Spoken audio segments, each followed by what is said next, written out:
Hi everyone, welcome to Balu IQ online classes. ఈ వీడియోలో మనం డిస్కస్ చేయబోయే టాపిక్ ఏంటండి అంటే ఇండియన్ పాలిటిక్స్ సంబంధించి కొన్ని ఇంపార్టెంట్ ఎంసీక్యూస్ని డిస్కస్ చేసుకుందామండి. మరి ఇండియన్ పాలిటీ అనేది అన్ని కాంపిటేటివ్ ఎగ్జామ్స్కి ఇంపార్టెంట్ కాబట్టి పాలిటీ క్వశ్చన్స్ డిస్కస్ చేద్దాం. మనం ప్రీవియస్గా చాలా ఎంసీక్యూలు అయితే చేయడం జరిగింది, మీకు ప్లేలిస్ట్లో అవైలబుల్ ఉంటాయండి. నిన్న ఇండియన్ హిస్టరీకి సంబంధించినటువంటి ఎంసీక్యూస్ కూడా చేశాను, అది కూడా మీరు చెక్ చేసుకోవచ్చు. కరెక్ట్గా ఎగ్జామ్ పాయింట్ ఆఫ్ వ్యూలో పర్ఫెక్ట్ ఎక్స్ప్లెనేషన్తో మీకు క్లాసెస్ అయితే ఉంటాయండి మనవి. అయితే మీరు కనుక నాకు సంబంధించినటువంటి full fledged Indian polity content వినాలనుకుంటే మీరు మన బాలు ఐక్యూ యాప్ని డౌన్లోడ్ చేసుకోండి. మీకు గూగుల్ ప్లేస్టోర్లో అందుబాటులో ఉంటుంది. మీరు ప్లేస్టోర్లోకి వెళ్ళి జస్ట్ బాలు ఐక్యూ అని సెర్చ్ చేసినా లేదా ఈ వీడియో కింద డిస్క్రిప్షన్ లింక్ ద్వారా డౌన్లోడ్ చేసుకున్నా మీకు full fledged Indian polity content, Indian history content, Indian economy content మీకు అవైలబుల్ ఉంటుంది నేను చెప్పింది. లేదు సార్ మాకు ఫుల్ కోర్సెస్ కావాలనుకుంటే కూడా మీకు ఫుల్ కోర్సెస్ కూడా అందుబాటులో ఉంటాయి, అందులో నా కంటెంట్ కూడా మీకు ఉంటుందన్నమాట. మరి ఫస్ట్ క్వశ్చన్ చూద్దాం. పార్లమెంట్ సమావేశాలకు సంబంధించిన అధికారాల్లో రాష్ట్రపతికి సంబంధం లేనిది ఏంటంటే, అంటే మనకి పార్లమెంట్ సమావేశాలు ఎన్ని జరుగుతాయి? మనకి మొత్తం 3 జరుగుతాయి కదండి.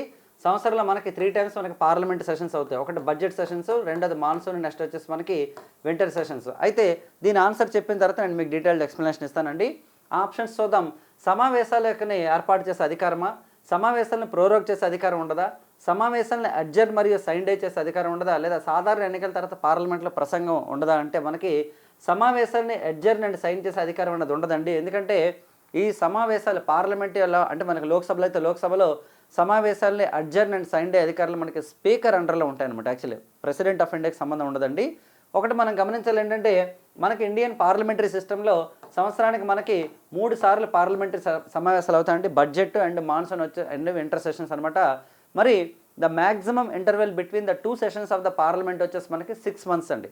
అయితే మనకి ఫస్ట్ ఆప్షన్లో ఏమన్నారు ఇక్కడ మనకి సమాన్ అండ్ అలాగే నెక్స్ట్ ప్రోరోగ్ అండి. ఈ రెండింటిని ఎవరు అనౌన్స్ చేస్తారంటే మనకి రాష్ట్రపతి అనౌన్స్ చేస్తారండి. సమాన్ అంటే అర్థం ఏంటంటే పార్లమెంట్ సమావేశాలు స్టార్ట్ అవుతున్నాయి, సో ఎంపీలంతా కూడా మీరు హాజరవ్వండి అని చెప్పడాన్ని మనం సమాన్ అంటాం అనమాట యాక్చువల్లీ.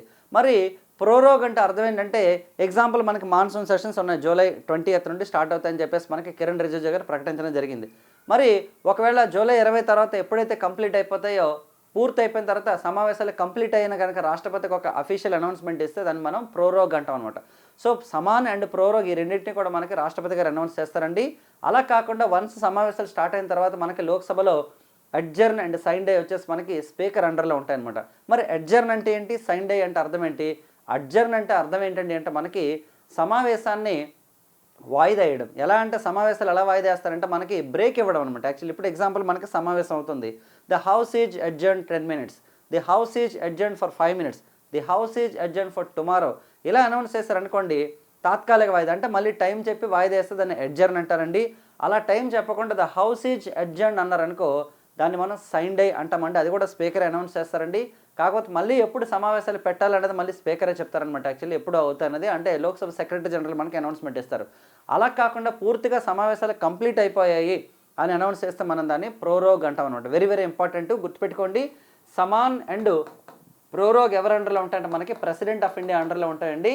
అలాగే అడ్జర్న్ అండ్ సైన్ డే ఎవరి అండర్లో ఉంటాయంటే మనకి స్పీకర్ అండర్లో ఉంటాయి అనమాట. Very very important. మరి నెక్స్ట్ ఇంకొక ఆప్షన్ ఉందండి ఇక్కడ ఏంటంటే మనకి సాధారణ ఎన్నికల తర్వాత పార్లమెంట్లో ప్రసంగం. ఇది కూడా కరెక్టేనండి. ఎందుకంటే మనకి జనరల్ ఎలక్షన్స్ మనకి ప్రతి 5 yearsకి ఒకసారి జరుగుతాయి లోక్సభకి. రాజ్యసభ వచ్చేసి మనకి పర్మనెంట్ హౌస్ అనమాట. లోక్సభ మనకి ప్రతి 5 ఏళ్ళకి ఒకసారి ఎలక్షన్స్ జరుగుతాయండి. కొన్నిసార్లు మనకి ముందుగుండానే అంటే ఎగ్జాంపుల్ తీసుకుంటే మధ్యంతర ఎన్నికలు జరిగాయి అనుకోండి, 1971లో ఫస్ట్ టైం మనకి మధ్యంతర ఎన్నికలు వచ్చాయి. అలా మధ్యంతర ఎన్నికలు జరిగినా ఏది జరిగినా ఓవరాల్గా లోక్సభ సీట్లు అన్నింటికి కనుక మనకి ఎలక్షన్స్ జరిగితే సభలో మొట్టమొదటి సమావేశం అంటే మనకి ఫస్ట్ ఏం చేస్తారు, ప్రభుత్వాన్ని ఏర్పాటు చేస్తారు. లోక్సభ మనకి ఎలక్షన్స్ అయిన తర్వాత ఎవరికైతే మ్యాజిక్ ఫిగర్ వస్తుందో గవర్నమెంట్ ఏర్పాటు చేస్తారు. గవర్నమెంట్ ఫామ్ చేసిన తర్వాత మనకి ప్రొటెం స్పీకర్ని అపాయింట్ చేస్తారండి. ఎవరు? Lok Sabha speaker president of India ఏం చేస్తారంటే ఎవరైతే సభలో ఎలక్ట్ అయినటువంటి సభలో సీనియర్ మెంబర్ ఉంటారో వాళ్ళ ద్వారా మనకి ప్రొటెం స్పీకర్ని అపాయింట్ చేస్తారనమాట. ఈ ప్రొటెం స్పీకర్ పని ఏంటండి అంటే మనకి లోక్సభకి ఎవరెవరైతే ఎన్నికయ్యారో వాళ్ళందరితోని ఒకరండి ప్రమాణ స్వీకారం చేయిస్తారండి. అది మనకి సెకండ్ స్టెప్ అనమాట. తర్వాత మనకి ప్రెసిడెంట్ ఆఫ్ ఇండియా యొక్క స్పీచ్ ఉంటుందండి, రాష్ట్రపతి గారి యొక్క ప్రసంగం ఉంటుందన్నమాట.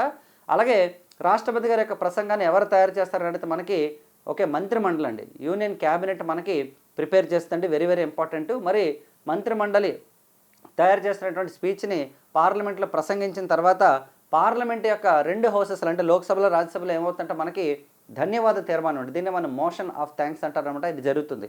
సో ఇక్కడ గుర్తుపెట్టుకోవాల్సిన విషయం ఏంటంటే రాష్ట్రపతి గారి యొక్క స్పీచ్ అనేది అయిన తర్వాత మోషన్ ఆఫ్ థ్యాంక్స్ మీద అనమాట మనకి ఓకే లోక్సభలో మనకి ధన్యవాద తీర్మానం అంటే మోషన్ ఆఫ్ థ్యాంక్స్ ఉంటుంది, రాజ్యసభలో ఉంటుందండి. లోక్సభలో కనుక మోషన్ ఆఫ్ థ్యాంక్స్ ఓడిపోయింది అనుకోండి ప్రభుత్వం రాజీనామా చేయాలి. కానీ రాజ్యసభలో ఓడిపోతే మాత్రం రాజీనామా చేయాల్సిన అవసరం లేదండి. కానీ ఫార్మాలిటీగా 2 సభలు కూడా మనకి ఆమోదిస్తాయి. సింపుల్ మెజారిటీ సరిపోతుంది అనమాట. Very very important. మరి అడుగుతుంటాడు మనకి రాష్ట్రపతి గారి యొక్క స్పీచ్ని ఎవరు ప్రిపేర్ చేస్తారంటే క్యాబినెట్. స్టేట్లో కూడా క్యాబినెట్ అనమాట. మరి క్యాబినెట్ అనే పదం ఏ ఆర్టికల్లో ఉందని అడిగారు అనుకోండి, ఆర్టికల్ నెంబర్ 352. ఎందుకంటే మనకి ఇండియన్ కాన్స్టిట్యూషన్ మనకి ఎఫెక్ట్లోకి వచ్చినప్పటికి లేదు ఈ పదం. మనకి 44th కాన్స్టిట్యూషన్ అమెండ్మెంట్ ద్వారా ఆర్టికల్ 352లో మనకి క్యాబినెట్ అనే పదాన్ని మనకి యాడ్ చేశారండి. మరి క్యాబినెట్ అనేది ఎవరికి కలెక్టివ్ రెస్పాన్సిబుల్గా ఉంటుందని అడిగితే మళ్ళీ మనకి లోక్సభకు అనమాట. ఓకేనా, రైట్. సో సెకండ్ క్వశ్చన్ చూద్దామండి. క్రింది వాణిలో గవర్నర్ ద్వారా నియామకం చేయబడి రాష్ట్రపతి ద్వారా మాత్రమే తొలగించబడేది ఎవరంట? అంటే మనకి గవర్నర్ గారు నియమిస్తారండి, కానీ తొలగించేదంటే మనకి ఎవరైతే రిమూవ్ చేస్తారంటే ప్రెసిడెంట్ ఆఫ్ ఇండియా రిమూవ్ చేస్తారంట. మరి ఎవరో చూద్దాం. రాష్ట్ర ముఖ్యమంత్రి, అడ్వకేట్ జనరల్, రాష్ట్ర public service commission chairman, high court ప్రధాన న్యాయమూర్తి అండి. ఆన్సర్ వచ్చేసి మనం తీసుకుంటే రాష్ట్ర పబ్లిక్ సర్వీస్ కమిషన్ చైర్మన్ అండి. మరి ఇక్కడ ముఖ్యమంత్రిని తీసుకుంటే మనకి ఆర్టికల్ 164లో 1 ప్రకారం ముఖ్యమంత్రిని అలాగే మంత్రిమండలిని నియమించేది ఎవరండి అంటే మనకి గవర్నర్ గారు నియమిస్తారండి. ఒకవేళ కనుక రిమూవ్ చేయాలంటే కూడా అంటే మనకి మంత్రిమండలిని రద్దు చేసే అధికారం కూడా ఉంటుందన్నమాట గవర్నర్కి. మరి రాష్ట్ర శాసనసభను కూడా రద్దు చేసే అధికారం ఉంటుందండి. అలా కాకుండా రాష్ట్రపతి పాలన ఎవరు పెడతారని అడిగితే మనకి ప్రెసిడెంట్ ఆఫ్ ఇండియా పెడతారు యాక్చువల్లీ. ఓకేనండి. సో చాలా చాలా ఇంపార్టెంటు. మరి రాష్ట్ర ముఖ్యమంత్రి రాజీనామా ఎవరికి ఇస్తారంటే కూడా గవర్నర్కి ఇస్తారండి. ఒక మంత్రి కూడా ఎవరికి ఇస్తారంటే మనకి గవర్నర్కి ఇస్తారనమాట. సో మరి నెక్స్ట్ అడ్వకేట్ జనరల్ అండి. అడ్వకేట్ జనరల్ అంటే ఎవరండి అంటే మనకి స్టేట్ గవర్నమెంట్ యొక్క లీగల్ అడ్వైజర్ అనమాట. ఆర్టికల్ 165 ప్రకారం ఉంటారండి. అడ్వకేట్ జనరల్ వచ్చేసి మనకి రాష్ట్రం యొక్క ఓకేనండి న్యాయ అధికారిగా చెప్తాం మనం లీగల్ అడ్వైజర్. సెంట్రల్లో అయితే మనకి వచ్చేసి ఎవరండి అటార్నీ జనరల్ ఉంటారు ఆర్టికల్ నెంబర్ 76 ప్రకారం. మరి అపాయింట్ చేసేది ఎవరండి అంటే అడ్వకేట్ జనరల్ని గవర్నర్ అపాయింట్ చేస్తారండి. కానీ రిమూవ్ చేసేది ఎవరండి అంటే కూడా మనకి గవర్నరే రిమూవ్ చేస్తారనమాట. అందుకనేసి మనం ఏం చెప్తామంటే డాక్ట్రిన్ ఆఫ్ ప్లెజర్ అనే సూత్రం ప్రకారం ఉంటుంది అడ్వకేట్ జనరల్ యొక్క పదవి. అలాగే అడ్వకేట్ జనరల్ యొక్క శాలరీని ఎవరు డిసైడ్ చేస్తారని అడిగారు లాస్ట్ టైం ఎగ్జామ్లో మనకి గవర్నర్ గారు డిసైడ్ చేస్తారనమాట. ఓకేనా. మరి అలాగే రాష్ట్ర పబ్లిక్ సర్వీస్ కమిషన్ చైర్మన్ అండి. ఇక్కడ గుర్తుపెట్టుకోండి, state public service commission chairman కానీ లేదా పిఎస్సీ యొక్క మెంబర్స్ని కానీ అపాయింట్ చేసేది మనకి గవర్నర్ గారు అపాయింట్ చేస్తారండి. కానీ రిమూవ్ చేసేటప్పుడు మాత్రం సుప్రీంకోర్టు ఇచ్చినటువంటి ఓకేనండి ఏదైతే నివేదిక ఉంటుందో అంటే సుప్రీంకోర్టు ఇచ్చినటువంటి రిపోర్ట్ ప్రకారం ప్రెసిడెంట్ ఆఫ్ ఇండియా తీస్తారనమాట. అంటే పబ్లిక్ సర్వీస్ కమిషన్ చైర్మన్ కానీ మెంబర్స్ని కానీ రిమూవ్ చేసే అధికారం మనకి గవర్నర్కి ఉండదు. ఓకేనండి. వారి యొక్క పదవీ కాలం తీసుకుంటే 6 సంవత్సరాలు ఉంటుంది, లేదా రిటైర్మెంట్ ఏజ్ వచ్చేసి మనకి 62 years ఉంటుందండి. సేమ్ యూపీఎస్సీలో కూడా అంతే. మనకి యూపీఎస్సీ చైర్మన్ని మెంబర్స్ని అపాయింట్ చేసేది ప్రెసిడెంట్ ఆఫ్ ఇండియా. రిమూవ్ చేయాలంటే కూడా సుప్రీంకోర్టు యొక్క రిపోర్ట్ ప్రకారమే రాష్ట్రపతి గారు రిమూవ్ చేస్తారనమాట. Very very important. కానీ యూపీఎస్సీ చైర్మన్ అయితే మనకి 65 years ఉంటుందండి. 6 years మనకి టెన్యూర్ ఉంటుంది. అలాగే హైకోర్టు చీఫ్ జస్టిస్ అండి. చూడండి, హైకోర్టు చీఫ్ జస్టిస్ని రిమూవ్ చేసేది ఎవరండి అంటే మనకి పార్లమెంట్ రిమూవ్ చేస్తుంది. అపాయింట్ చేసేది మనకి ప్రెసిడెంట్ ఆఫ్ ఇండియా అపాయింట్ చేస్తారండి. కానీ రిమూవ్ చేయాలంటే మాత్రం హైకోర్టు చీఫ్ జస్టిస్ అయినా, హైకోర్టు జడ్జెస్ అయినా, సుప్రీంకోర్టు చీఫ్ జస్టిస్ అయినా, సుప్రీంకోర్టు జడ్జెస్ అయినా రిమూవ్ చేసేది మనకి పార్లమెంట్ అనమాట. మరి దీనికి ఒక ప్రాసెస్ ఉంటుంది. ఏంటంటే మనకి లోక్సభలో అయితే 100 మంది నోటీస్ ఇవ్వాలి, రాజ్యసభలో అయితే మనకి 50 members నోటీస్ ఇచ్చిన తర్వాత అప్పుడు మనకి ప్రొసీజర్స్ అనేవి స్టార్ట్ అవుతాయి అనమాట. బోత్ హౌసెస్ కూడా స్పెషల్ మెజారిటీతో కనుక తీస్తేనే అప్పుడు మనకి రిమూవ్ చేయడం జరుగుతుంది. సో మరి చాలా చాలా ఇంపార్టెంట్ ఇవన్నీ కూడాను. మరి నెక్స్ట్ చూడండి, అంతర్రాష్ట్ర మండలికి సంబంధించినటువంటి అధికరణం ఏది? అంతర్రాష్ట్ర మండలి అంటే అర్థం ఏంటంటే మనకి ఇంటర్ స్టేట్ కౌన్సిల్ అండి. ముందు ఆన్సర్ చెప్పిన తర్వాత నేను మీకు ఎక్స్ప్లెనేషన్ ఇస్తాను. ఆప్షన్స్ చూద్దాం. 263, 275, 280 అండ్ 262 అండి. ఆన్సర్ వచ్చేసి మనకి 263 అండి. సో మరి ఇక్కడ చూసినట్లయితే భారత రాజ్యాంగంలో నంబర్ ఆఫ్ ఆర్టికల్స్ ఉన్నాయి మనకి. దాదాపు మనకి 395 ఆర్టికల్స్ ఉన్నాయండి. ఈ ఆర్టికల్స్ అన్నిటికి కూడాను కొంచెం చట్టబద్ధత కల్పిస్తే మనకి ఆ చట్టంలో ప్రొవిజన్స్ అనేది యాడ్ అయ్యి అది మనకి వస్తుంది అనమాట ఎఫెక్ట్లోకి. అలా భారత రాజ్యాంగంలో 263 ఉన్నప్పటికీ కూడాను 1990 వరకు కూడా మనకి దీనికి చట్టబద్ధత రాలేదండి. విశ్వనాథ్ ప్రతాప్ సింగ్ గారి ప్రభుత్వం మనకి ఆర్టికల్ 263కి అనమాట అంతర్రాష్ట్ర మండలికి అనమాట చట్టబద్ధత కల్పించారండి. సో కాబట్టి గుర్తుపెట్టుకోండి, ఇంటర్ స్టేట్ కౌన్సిల్ ఏర్పాటు చేసిన ఎవరంటే మనకి విపి సింగ్ గారి ప్రభుత్వం అండి. మరి అలాగే 263 ఆర్టికల్ యొక్క ఉపయోగం ఏంటంటే అంటే భారతదేశంలో రాష్ట్రాల మధ్య సయోధ్య కుదర్చడం అనమాట. ఏమైనా సరే డిస్ప్యూట్స్ ఉన్నా సరే లేదా సహాయ సహకారాలు అందించుకోవడం కోసం ఉంటుందన్నమాట. అంతర్రాష్ట్ర మండలి యొక్క చైర్పర్సన్గా ఎవరు ఉంటారంటే మనకి దేశవ్యాప్తంగా ప్రధానమంత్రి ఉంటారండి మనకి. అలాగే ఈ సమావేశాలకు మాత్రం హోమ్ మినిస్టర్ గారు అనమాట మనకి అధ్యక్షత వహిస్తుంటారు. మరి 275 ఆర్టికల్ అన్నారండి. ఇక్కడ 275 ఆర్టికల్ ఆఫ్ ద కాన్స్టిట్యూషన్ ఏం చెప్తుంటే మనకి ఏవైనా సరే రాష్ట్రాలు కనుక ఆర్థిక లోటులో ఉంటాయి, అంటే ఫైనాన్షియల్ డెఫిసిట్లో కనుక ఉంటే వాళ్ళకి గ్రాంట్లను క్రియేట్ చేస్తారనమాట. యాక్చువల్లీ గ్రాంట్లు అంటే అర్థం ఏంటంటే తిరిగి ఇవ్వాల్సిన అవసరం లేదు. ఇప్పుడు ఏదైనా రాష్ట్రం కనుక ఆర్థికంగా స్తోమత లేదనుకోండి, ఎగ్జాంపుల్ ఆ రాష్ట్రానికి అనమాట ఫినాన్షియల్ స్టెబిలిటీ లేకపోయినట్లయితే ప్రభుత్వం ఏం చేస్తుంటే ఫైనాన్స్ కమిషన్ ఏం చేస్తుంటే వీళ్ళకి గ్రాంట్ రూపంలో కొంత డబ్బులు ఇవ్వండి అని చెప్తుందండి. తర్వాత సెంట్రల్ గవర్నమెంట్ ఏం చేస్తుంటే మనకి ఆర్టికల్ 275 ప్రకారం వాళ్ళకి గ్రాంట్ ఇచ్చే అవకాశం ఉంటుందన్నమాట. దాన్ని వాళ్ళు ఏం చేయాలంటే సాధారణంగా రాష్ట్రాలు ఏం చేస్తారంటే గ్రాంట్లని మనకు మళ్ళీ మనీ అనేది జనరేట్ చేసే విధంగా ఇన్ఫ్రాస్ట్రక్చర్ కోసం, అంటే మనకి బేసిక్ ఇన్ఫ్రాస్ట్రక్చర్ కోసం యూజ్ చేస్తారనమాట సాధారణంగా. మరి నెక్స్ట్ తీసుకుంటే 200 ఇవి తిరిగి ఇవ్వాల్సిన అవసరం ఉండదండి. గ్రాంట్లు అంటే రుణాలు అయితే తిరిగి ఇవ్వాలి, గ్రాంట్లు అయితే తిరిగి ఇవ్వనక్కర్లే. మరి నెక్స్ట్ చూస్తే ఆర్టికల్ నెంబర్ 280 అండి. Article number 280 of the constitution ఏం చెప్తుంటే మనకి ఫైనాన్స్ కమిషన్ అండి. ఫైనాన్స్ కమిషన్ అంటే మనకి ఆర్థిక సంఘం అండి. భారతదేశంలో ప్రతి 5 సంవత్సరాలకు ఒకసారి ఆర్థిక సంఘాన్ని మనకి రాష్ట్రపతి ఏర్పాటు చేస్తారండి. మరి ఆర్థిక సంఘం యొక్క పని ఏంటంటే మనకి భారతదేశంలో కేంద్రానికి రాష్ట్రాలకి మధ్య పన్నుల పంపిణీ, ట్యాక్స్ యొక్క పంపిణీ గురించి మనకు చెప్తుందనమాట. మరి ఇప్పుడు 58:42 వరకు పంచమని చెప్పేసి, అంటే 58% సెంట్రల్ గవర్నమెంటు అలాగే 42% స్టేట్స్కి పంచండి అని చెప్పేసి మనకి 14th ఫైనాన్స్ కమిషన్ చెప్పిందండి వైవి రెడ్డి. మరి ఇప్పుడు ఎలా పంచుతారంటే 59:41 ఉంది, 59:41 ఉంది. ఎందుకంటే మనకి జమ్మూ కాశ్మీర్కి రాష్ట్ర హోదా తీసి కేంద్ర పాలిత ప్రాంతం చేస్తారు 2019లో, అప్పటి నుంచి 59:41 పంచుతున్నారు. మరి ప్రస్తుత ఫైనాన్స్ కమిషన్ చైర్మన్ ఎవరంటే మనకి 16th ఫైనాన్స్ కమిషన్ ఉంది, అరవింద్ పనగారియా గారండి. మరి ఫస్ట్ ఫైనాన్స్ కమిషన్ చైర్మన్ తీసుకుంటే మనకి ఎవరండి అంటే కేసీ నియోగి అండి. కేసీ నియోగి మనకి ఫస్ట్ ఫైనాన్స్ కమిషన్ చైర్మన్ అనమాట. భారతదేశంలో స్పెషల్ కేటగిరీ స్టేటస్ ఇవ్వండి రాష్ట్రాలకు అని చెప్పేసినటువంటి మొట్టమొదటి ఓకేనండి ఆర్థిక సంఘం వచ్చేసి మనకి మహావీర్ త్యాగి కమిటీ అండి.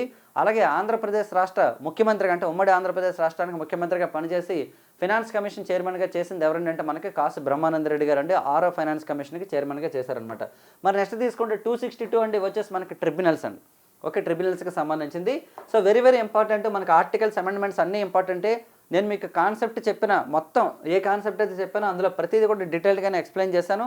So 4th question already repeated, అందుకని నేను నెక్స్ట్ క్వశ్చన్ చెప్తున్నాను. తమిళనాడులో రిజర్వేషన్స్ 69% పెంచడానికి ఉద్దేశించిన రాజ్యాంగ సవరణ ఏది అంటే మనకి తమిళనాడు అంటే భారతదేశంలో మనకి 69% రిజర్వేషన్స్ ఉన్నాయి అక్కడ. మరి ఒకసారి తీసుకుంటే ఏ అమెండ్మెంటో మనం ఆప్షన్స్ చదివి ఆన్సర్ చెప్పిన తర్వాత I will give the explanation అండి. 76, 69, 77, 84 అండి. ఆన్సర్ వచ్చేసి మనకి 76th అమెండ్మెంట్ అండి, 76వ రాజ్యాంగ సవరణ. ఇక్కడ వాస్తవానికి మనం అబ్జర్వ్ చేసినట్లయితే భారతదేశంలో మొట్టమొదట మనకి 15% షెడ్యూల్ కాస్ట్లకు రిజర్వేషన్ ఉందండి.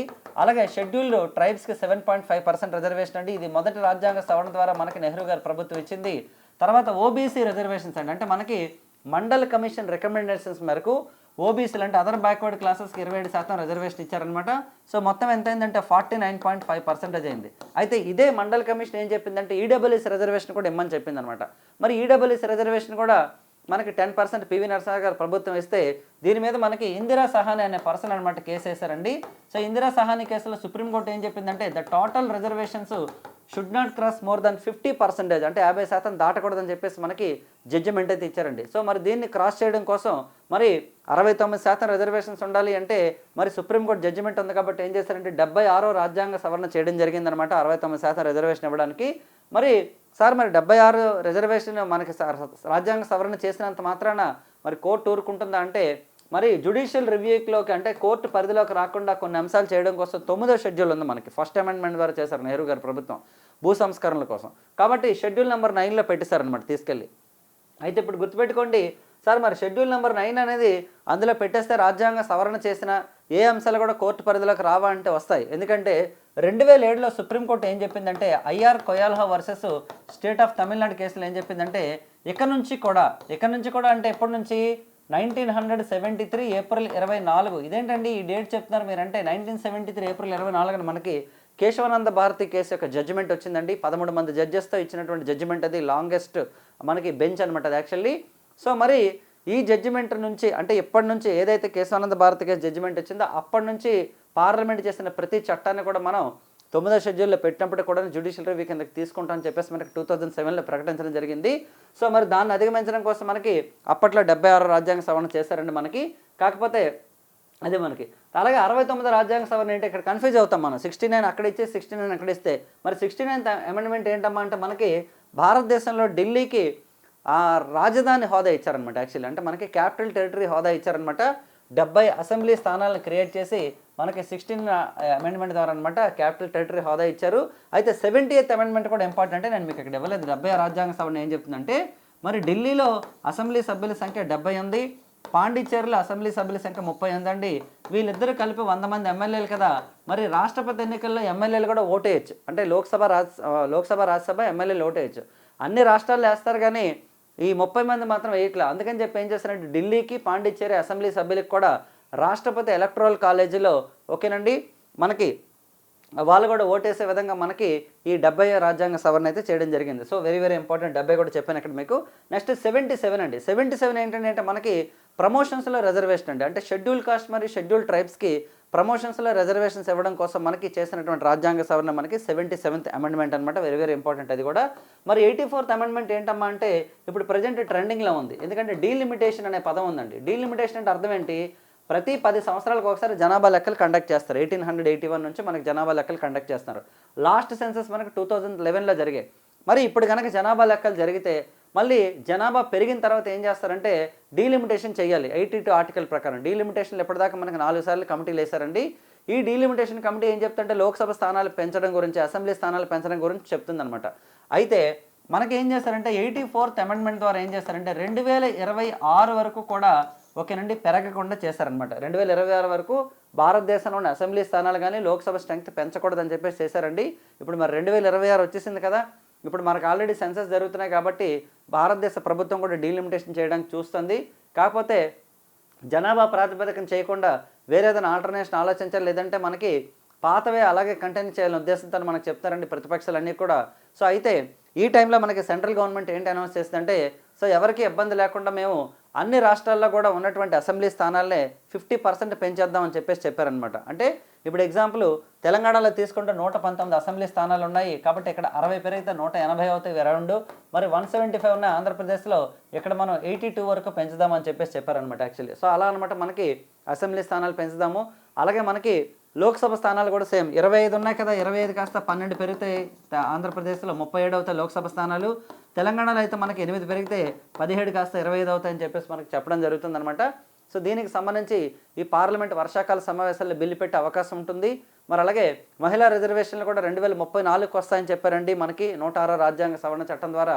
కానీ అవి కూడా 2029 నుంచి మేము అమల్లోకి తీసుకొస్తామని చెప్తున్నారండి. సో కాబట్టి ఈ పార్లమెంట్ సమావేశాలు ఖచ్చితంగా మీరు ఫాలో అవ్వండి, మీకు చాలా విషయాలు తెలుస్తాయి. ఓకే, మరి నెక్స్ట్ క్వశ్చన్ చూద్దామండి. సభలో సభ్యులు కాకుండా నిర్వహించలేని పదవి ఏదంట? జనరల్గా ఏదైనా ఒక సభలో కనుక సభ్యత్వం ఉంటే కొన్ని పదవులు అనేవి వస్తాయన్నమాట. మరి ఒకసారి ఆన్సర్ చూసిన తర్వాత నేను మీకు ఎక్స్ప్లెనేషన్ ఇస్తానండి. రాష్ట్ర ముఖ్యమంత్రి, దేశ ప్రధానమంత్రి, Lok Sabha speaker and Rajya Sabha chairman అండి. చూడండి, సభలో సభ్యులు కాకుండా నిర్వహించలేని పదవి ఏదంటే లోక్సభ స్పీకర్. ఎందుకంటే సభలో సభ్యుడి కాకుండా ప్రమాణ స్వీకారం చేయకుండా సభలో సభ్యుడిగా ఎంపీ కాకుండా లోక్సభ స్పీకర్ అవ్వలేరనమాట.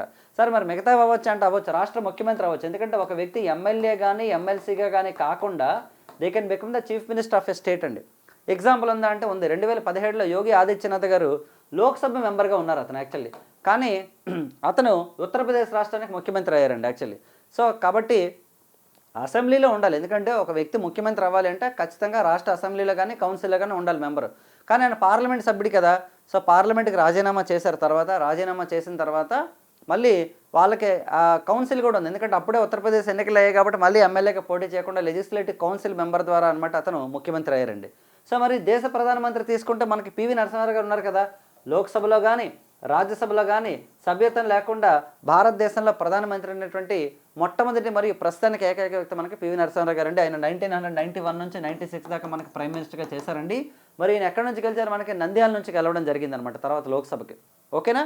మరి రాజ్యసభ సభ్యత్వం ద్వారా ప్రధానమంత్రులు ఎవరెవరు అయ్యారు? ఇందిరాగాంధీ గారు అయ్యారు, హెచ్డి దేవగౌడ్ గారు అయ్యారు, అలాగే ఐకే గుజరాల్ గారు అయ్యారు. నెక్స్ట్ వచ్చేసి మనకి మన్మోహన్ సింగ్ గారు అయ్యారనమాట. మన్మోహన్ సింగ్ గారు అయితే ఎప్పుడు కూడా ఆయన లోక్సభ మెంబర్ అవ్వలేదండి. ఇందిరాగాంధీ గారు మళ్ళీ మనకి లోక్సభ మెంబర్గా చేశారు. మరి నెక్స్ట్ తీసుకుంటే రాజ్యసభ చైర్మన్ అండి. రాజ్యసభ చైర్మన్ అయితే మనకి ఓకే అసలు వైస్ ప్రెసిడెంటే రాజ్యసభ చైర్మన్ అనమాట. సో సపరేట్గా రాజ్యసభ చైర్మన్ అంటే ఎవరు ఉండరండి. రాజ్యసభ డిప్యూటీ చైర్మన్కి మళ్ళీ ఎలక్షన్స్ ఉంటాయి. రాజ్యసభ డిప్యూటీ చైర్మన్ అవ్వాలంటే ఖచ్చితంగా రాజ్యసభలో సభ్యులు అవ్వాలన్నమాట. మనకి ఉపరాష్ట్రపతి రాజ్యసభ చైర్పర్సన్గా ఉంటారండి.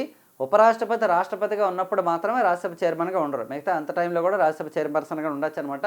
అలాగే నెక్స్ట్ ఏంటంటే మనకి ఉపరాష్ట్రపతికి సపరేట్గా శాలరీ అంటూ ఉండదన్నమాట, రాజ్యసభ చైర్మన్గానే తీసుకుంటారు అనమాట. సో కాబట్టి ఇదండి ఆన్సరు. చాలా ఇంపార్టెంట్ క్వశ్చన్, మనం జాగ్రత్తగా చదివితే ఈజీగా ఆన్సర్ చేయొచ్చండి. మరి క్రింది వాళ్ళలో ఒకే ఒక లోక్సభ స్థానం కలిగినటువంటి రాష్ట్రం ఏదంట? మనకి భారతదేశంలో మొత్తం 543 స్థానాలు ఉన్నాయి కదా, అందులో ఒక్క లోక్సభ స్థానం మాత్రమే ఉందంట ఆ స్టేట్లో. అదే స్టేట్ చూద్దాం. అరుణాచల్ ప్రదేశ్, గోవా, మణిపూర్, సిక్కిం అండి. త్రిపుర అండి. ఆన్సర్ వచ్చేసి మనకి సిక్కిం అండి. సిక్కిం అనేది భారతదేశంలో 36వ రాజ్యాంగ సవరణ ద్వారా మనకి ఓకేనండి దేశంలో ఒక రాష్ట్రంగా ఏర్పాటైంది. ఎందుకంటే అది చోగ్యామ్ అనేటటువంటి ఒక రాజ్యం యొక్క పరిపాలన ఉండేది. మొదటి దానికి 35వ రాజ్యాంగ సవరణ చేశారండి. తర్వాత అసోసియేటెడ్ హోదా ఇచ్చారు 35th అమెండ్మెంట్ ద్వారా. తర్వాత పూర్తికాల హోదా అంటే పూర్తి రాష్ట్ర హోదా మనకి 36th అమెండ్మెంట్ ద్వారా ఇచ్చారు సిక్కిం రాష్ట్రానికి. మరి సిక్కిం రాష్ట్రంలో తీసుకుంటే మనకి 32 లోక్సభ అసెంబ్లీ స్థానాలు ఉన్నాయి. ఓకేనండి లోక్సభ సీట్ ఉందన్నమాట అక్కడ యాక్చువల్లీ. ఎందుకంటే మనకి 2011 సెన్సస్ ప్రకారం అక్కడ ఉన్న జనాభా జస్ట్ 6,40,000 మాత్రమే. ఓకేనా. మరి మిగతా రాష్ట్రాలు తీసుకుంటే అరుణాచల్ ప్రదేశ్ 2, గోవా 2, మణిపూర్ 2, త్రిపుర 2 అండి. మరి భారతదేశంలో 2 మాత్రమే లోక్సభ స్థానాలు కలిగినటువంటి రాష్ట్రాలు 5 ఉన్నాయండి. అందులో మరొక రాష్ట్రం వచ్చేసి మేఘాలయ. ఇక్కడ 4 ఇచ్చాం కదా, అరుణాచల్ ప్రదేశ్, గోవా, మణిపూర్, త్రిపురతో పాటు మేఘాలయలో కూడా 2 ఉన్నాయన్నమాట. మరి సార్ ఒకటి లోక్సభ స్థానం ఉన్నది ఒక రాష్ట్రం ఉందంటే కాదండి, అది కూడా 3 ఉన్నాయి యాక్చువల్లీ. ఒకటి మనకి మిజోరాం అండి, రెండోది వచ్చేసి మనకి నాగాలాండ్ అండి, మూడోది వచ్చేసి మనకి సిక్కిం అనమాట. దీన్ని మనం ఎంఎన్సి అని గుర్తుపెట్టుకోవచ్చండి. మిజోరాము, నాగాలాండ్. మరి సి అంటే సిక్కిం ఎలా అవుతుంది అంటే సి అంటే సిక్కిం ఎలా రాసుకోవాలి మనం. ఓకేనా రైట్. సిక్కింకి ఒక స్పెషాలిటీ ఏంటంటే మనకి భారతదేశంలో మనకి ఆర్గానిక్ స్టేట్ అనమాట. అంటే మనకి సేంద్రియ మనకేంటంటే మనకి న్యాచురల్ ఫార్మింగ్ ఉన్నటువంటి రాష్ట్రం, ఎలాంటి కెమికల్స్ వాడకుండా ఉన్నటువంటి స్టేట్ అనమాట సిక్కిం మనకి. మరి భారతదేశంలో టోటల్ లోక్సభ స్థానాలు ఎన్ని? 543 ఉన్నాయండి. మరి అందులో హైయెస్ట్ లోక్సభ సీట్లు వచ్చేసి మనకి ఉత్తరప్రదేశ్లో ఉన్నాయండి. మరి మహారాష్ట్రలో వచ్చేసి 48 ఉన్నాయండి ప్రస్తుతానికి. మనకి 42 వచ్చేసి మనకి వెస్ట్ బెంగాల్లో ఉన్నాయండి. అలాగే మనకి బీహార్లో వచ్చేసి 40 ఉన్నాయండి. తమిళనాడులో వచ్చేసి మనకి 39 లోక్సభ సీట్లు ఉన్నాయన్నమాట. మరి తెలుగు రాష్ట్రాల్లో తీసుకుంటే ఆంధ్రప్రదేశ్లో వచ్చేసి 25 ఉన్నాయండి. మరి తెలంగాణలో తీసుకుంటే మనకి 17 ఉన్నాయి. ఒకప్పుడు క్వశ్చన్ అడిగేవాడు ఏంటంటే భారతదేశంలో సమానంగా లోక్సభ స్థానాలు ఉన్న రాష్ట్రాలు ఏవి అంటే మనకి ఒకటి యునైటెడ్ ఆంధ్రప్రదేశ్ అండి అప్పుడు, అలాగే వెస్ట్ బెంగాల్. రెండింటిలో కూడా 42 అనమాట. 42. ఇప్పుడు మనకి బైఫర్కేషన్ అయిన తర్వాత 25, 17 ఉన్నాయన్నమాట. మరి 25 వచ్చేసి ఆంధ్రప్రదేశ్లోని. మరి ఇంకో రాష్ట్రంలో కూడా 25 ఉన్నాయండి, రాజస్థాన్లో ఉన్నాయి. ఈ క్వశ్చన్ అడిగాడు రీసెంట్గాను. భారతదేశంలో ఏ రాష్ట్రంలో 25 లోక్సభ స్థానాలు ఉన్నటువంటి రాష్ట్రాలు ఏవి అంటే మనకి ఆంధ్రప్రదేశ్, రాజస్థాన్ అనమాట. ఓకే. సో ఇవండి మనకి ఈ వీడియోకి సంబంధించినటువంటి క్వశ్చన్స్ యొక్క ఎక్స్ప్లెనేషను. నా ఎక్స్ప్లెనేషన్ కనుక నచ్చినట్లయితే మన ఛానల్ని సబ్స్క్రైబ్ చేసుకోండి. మీకు ఇండియన్ పాలిటీ ఫుల్ ఫ్లెడ్జ్డ్గా చెప్పాను, అండ్ అలాగే కొత్త కంటెంట్ కూడా యాడ్ చేస్తున్నాను నేను.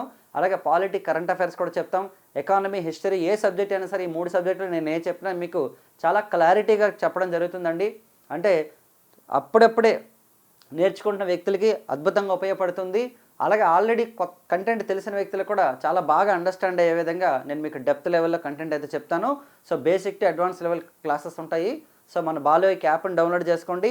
నేను మీకు 199కి Indian polity, 199 Indian history, economy అయినా సరే 199 అండి.